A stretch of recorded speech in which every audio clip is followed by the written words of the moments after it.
Hello. Today is September 11th. Sorry, trying to get some better light here. And we are going to spend the day talking about the events of 18 years ago on September 11th, 2001. And you can see our target today is to understand the basic reporter questions, the who, what, when, where, why of the events of 9/11. And something I want you to think about is that this is this is history, book history for you. I know you were born after this event happened, but your parents would be, or guardians, or some significant adult in your life is probably going to remember this event. So please go and ask them what they were doing, where they were at, what they remember, because their experience, it's unique. I mean, it's just like our American history unique. And it helps to build in the story. So I'll tell you quickly my story after we go through the vocab word. But the word for today is self-evident. That means not needing to be explained. I'll move myself out of the way. So it is obvious. You can think of it that way. So think about something that is obvious to you or to everybody and write that and draw that as a picture. And then think of a word that would be opposite of obvious, or not needing to be explained. What's things that need to be explained? How would they be described? So that's what our word is for today. That comes from the Declaration of Independence. And Thomas Jefferson is making reference to this idea that all men are created equal, that it's an obvious thing. Also, this idea of basic rights for people, that they're obvious. Tomorrow we're going to talk about unalienable rights, so that they're obvious for people. We should just have them. We don't need to explain why we have them. We just get them. So the word comes from the Declaration, but today we're going to be focused on the events of September 11th, 2001. So I've already given you one of the things to write down. And so that's what we're going to be focused on today. And really, we're watching a series of videos to be able to do that. And in my YouTube, if you go, well, I have it in a YouTube channel, but if you go to the Schoology page, my page, and click on the September 11th, chapter 32, there is a whole series of video links. I have to clean this up. I noticed one or two of them don't work, like the History Channel one does not work. But the ABC News one, we watched bits and pieces of it. And also the CNN 10 for today is a great resource for learning about the events of September 11th.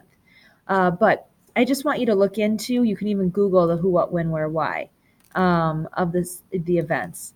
But my story of September 11th, I had finished my student teaching, and I was actually substitute teaching in different districts in St. Cloud. But on this day, I was not subbing. I was working at Crossroads Mall in the Maurices. That was my part-time job. And I had gone into work, and about an hour after being there, about 9 o'clock in the morning, there was a message that went across the entire mall saying that they would be opening an hour late.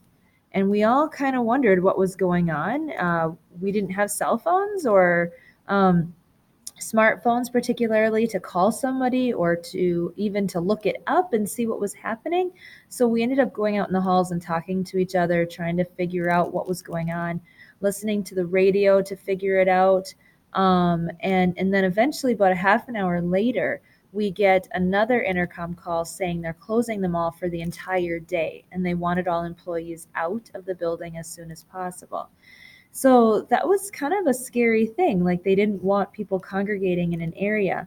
And by this time, we had heard that something had happened in New York, but we didn't know a lot of details. And so I raced home and turned on the TV and didn't turn it off for like 5 hours. Was just fixated on watching everything and what was happening. And from my point of view, the fear of what's next, of where is the next attack, how many attacks are there going to be. And from there, it really changed a lot of things. I mean, it led us into a war, and then the fight against terrorism, and trying to find the people that did this. And then the next step, realizing that we need to do more to be safe in our country. And so this is what this event eventually ends up there being a new cabinet position, so a new government position. The Office of Homeland Security or Department of Homeland Security gets started. Airport restrictions go up. We have testing of of of, uh, of emergency personnel. So I know in Alexandria we've had some testing, like what if something were to happen at a school, or what if there's a chemical spill. We've had testing like that, and so they do more practices to ensure that if something were to happen, we're prepared for it. And I'm just thinking off the top of my head, there's a lot of things that have changed. So please, it was a heavy day today, but it's important. This is an important part of our history. As the video, the CNN 10 said, more people died on this event than in Pearl Harbor. So this is a huge tragedy, but one that we've learned a lot of lessons from, and we need to not forget. So, as I said, if ask your parents, talk to your guardians, talk to an adult, ask them their story. Otherwise, as always, if you have any questions, let me know through email or talk to me tomorrow. But nothing in the way of homework or nothing turned in. All right, thanks. See you tomorrow.